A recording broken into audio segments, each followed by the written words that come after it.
In a joint article, the heads of the CIA and MI6 have warned that the world order is under threat in a way we have not seen since the Cold War. Writing in the Financial Times ahead of their joint appearance at the paper's Weekend Festival today, Sir Richard Moore and Bill Burns warned that Russia was sabotaging Europe. And I'm joined on the programme by Colonel Simon Diggins, OBE, defence analyst.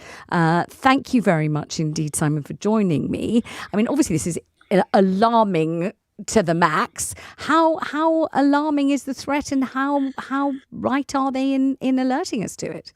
Well, Vanessa, good afternoon to you. I think the answer is alarming, and as the paper pointed out, it's extremely unusual for the heads of both MI6 and CIA to appear together, yes, and make a joint statement. So the theatre of the occasion should not be underestimated. This is clearly a very serious warning from very serious people, and they're right.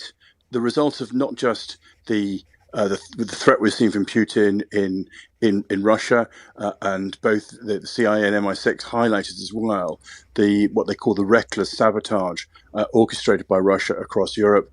But they also highlighted China as the strategic challenge of the 21st century, and indeed the rising Islamist threat, including our old friend the Islamic State, which doesn't seem to have disappeared.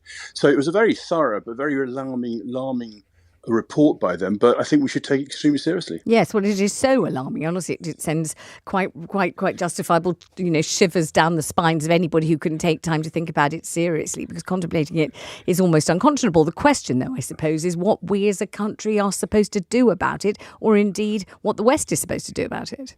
Well, I think the basic answer is recognise that the situation has changed. I mean, I think we all hoped at the end of the Cold War. I mean, it unfairly described, but it was the end of history. The global liberal order had triumphed. Soviet communism was dead, and while it might take a few countries like China to sort of come into line, the assumption was that the Western style liberal democratic order was the way ahead, and other countries would make it.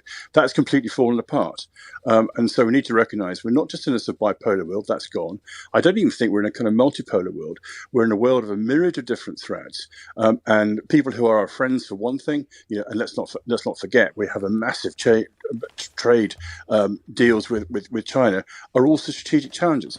So we need to be very agile and also very strong in our defence and our security. And this is the really hard thing for us. So we're simply not. Well, I mean, we're having this conversation about a threat to the world order on the very day that the Daily Mail's headline front page is none of our attack submarines at sea, utterly dire state of Royal Navy laid bare in shocking figures. That's not a juxtaposition you want to be happening, is it? No, not at all. And you could say the same thing across the other armed forces, sadly. Yes. We have an army that's hemorrhaging people faster than it can recruit them. The RAF can't train enough people. It's had to close down various bits of its capability. And what we've had over years is this promise of kind of jam tomorrow, that sometime in the 2030s, 2035, this amazing bit of kit will or will not come into place. We need strong defence now. And that's the real blunt thing about it. And that's why, while I understand exactly why Labour as a new government, after sort of years of Tory government, would want to have a strategic defence review. To be honest, we know what their problems are. We know what the solutions are. We've had 4 strategic defence reviews in the last 10 years. Strategic, not just sort of tactical, quick look at what's going on. Strategic defence reviews. We understand the situation, but the unpalatable truth is, if we want to have the kind of security and defence we need to spend more money. And the start point is the 2.5% of GDP, not in some sort of never land is where we are with Labour at the moment, but within a fixed time frame. And frankly, the sooner the better. And let's get to 3%, which is probably where we need to be really quickly as well. However, realistically, you're speaking to me and I'm speaking to you in a climate where one of the subjects we're going to be discussing in the third hour of this programme is the kiboshing of the pensioners' winter fuel allowance.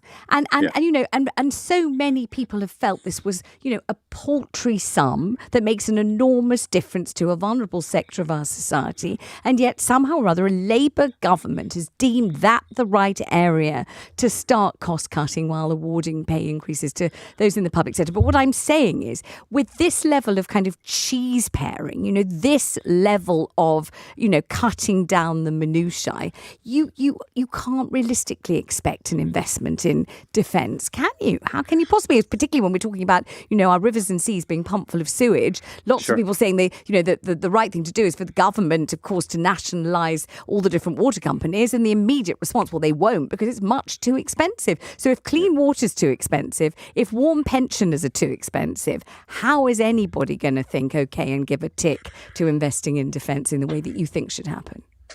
I don't underestimate at all the difficulty of the politics of the thing. I mean, I'd make two arguments. Firstly, you have to pay, which means we would actually have to increase taxes.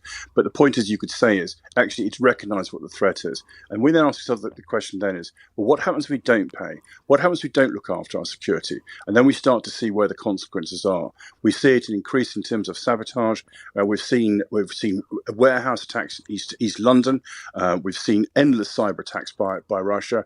We've had attempted assassinations of interior ministers in Estonia. And very interesting, and this goes back to some of the real challenges, we've also seen, and this has happened in Germany recently, deliberate attempts by Soviet intelligence to destabilize society. Mm-hmm. So what they then do is they've been identifying people who they see as vulnerable, playing on their fears, playing on the kind of race card, and trying to destabilize society. So the consequence of us not defending ourselves properly against people like Russia, about people like Putin, is that we will get more of that. And the costs of then remediating that challenge, indeed, if we even survived it as a society, are significantly greater than the costs of increasing taxation. I can't think any other way of doing it. Increasing taxation to pay for our defence and for our security. It's not an easy way out. But I think this kind of sort of promise that somehow we'd get the money through growth when there's no real obvious way to get growth just simply won't wash. And that might take 5, might take 10 years. The challenge is now we've had the prime ministers of all the Baltic states and the Polish prime minister saying basically that Russia is prepared to challenge NATO within the next 3 to 5 years. Yes. Now that takes us from now through to 2030. And that's way outside. That's way inside. Sorry, the timeline that Starmer and this defence review are looking at. So the challenge is now, and the response needs to be now, not in some fictional time in the future where we may or may not have had growth in order to pay for defence. And just one further question, and I'm not expecting a neat and sharp answer to this, but what will war, should we become embroiled in it, look like then? Because, what's going on in the Middle East doesn't resemble any kind of war that's recognisable to most of us. And what's gone on in various other countries in the world has been a kind of form of warfare that we don't know and that isn't familiar to us. So when it comes to investing in defence, are there altogether different investments that need to be made, not the traditional ones? You need both, and I think that's one of the things that came out from the article from the heads of CIA and MI6. They talked about the balance between traditional forces and also being able to counter these other forms of threat. And indeed, people, if they want to put it in a big bucket category, talk about grey warfare, grey zone warfare, and that's all that whole mix of social media, sabotage, destabilization, cyber attacks, intelligence, surveillance, all those things. And we need all of that and more. But we also need to have traditional forces because war is still a war amongst the peoples. You need to be able to convince people to fight, and you need to be able to fight and to hold ground or to deal with enemy threats from the air or from the sea. So we need it all. I mean, and you say it's not an easy answer to it. But if you're looking for sort of examples of what it would look like, yes, bits of what's going on in Ukraine are very much in that way, whether it be drone warfare, intelligence, cyber, and everything, but also what we've seen in the Israel-Gaza conflict as well. So we, like all these things, like the new is being born, even as the old still exists, and we're starting to see and understand what a future warfare would look like in the next few years. Hybrid warfare, grey warfare, zone warfare, whatever term you choose to use. Yes. But we're starting to understand and see what that would look like. But it's expensive. Colonel, thank you very much indeed. Colonel Simon Diggins, OB.